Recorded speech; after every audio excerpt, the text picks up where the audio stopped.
രാത്രിയിൽ ഗുരുവായൂരപ്പന്റെ വിളക്കെഴുന്നള്ളിപ്പിന്റെ നേരം. ചുറ്റുവിളക്കുകളിലും ദീപസ്തംഭങ്ങളിലും തിരിനാളങ്ങൾ ജ്വലിച്ചു നിൽക്കും.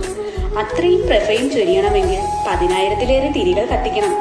കോടിമുണ്ടുകൾ മുറിച്ച് നിത്യവും ചെറുതിരികളാക്കുന്നതിന്റെ അധ്വാനം ചെറുതല്ല. ഗുരുവായൂരപ്പന് തിരി തയ്യാറാക്കിക്കൊണ്ടുവരുന്ന 2 അവകാശി കുടുംബങ്ങളുണ്ട്. മനയത്ത്, അഴീക്കൽ തറവാട്ടുകാർ.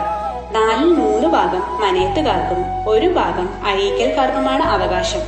മനയത്ത് കൃഷ്ണകുമാറും അഴീക്കൽ കുടുംബാംഗമായ വിജയനും കാലങ്ങളായി ഈ ജോലിയിൽ ഉപാസന പോലെ വ്യാപൃതരാണ്. ഗുരുവായൂർ ക്ഷേത്രത്തിൽ വില കൊടുത്തു വാങ്ങുന്ന തിരികൾ ഉപയോഗിക്കാറില്ല. വാതിൽ മാടങ്ങളിലെ ചിരാതുകളിൽ തെളിയിക്കാൻ ചെറുതിരികളാണ് വേണ്ടത്. അകത്തെ 5 ദീപസ്തംഭങ്ങളിലും പുറത്തെ 2 വലിയ ദീപസ്തംഭങ്ങളിലുമായി 2 വലിപ്പങ്ങളിലുള്ള തിരികൾ വേണം. ഗുരുവായൂർ വിട്ടുപോകാൻ ഇവർക്ക് സാധിക്കാറില്ല. വെളുപ്പിന് നട തുറക്കുന്നത് മുതൽ രാത്രി നട അടയ്ക്കുന്നത് വരെ മിക്ക സമയം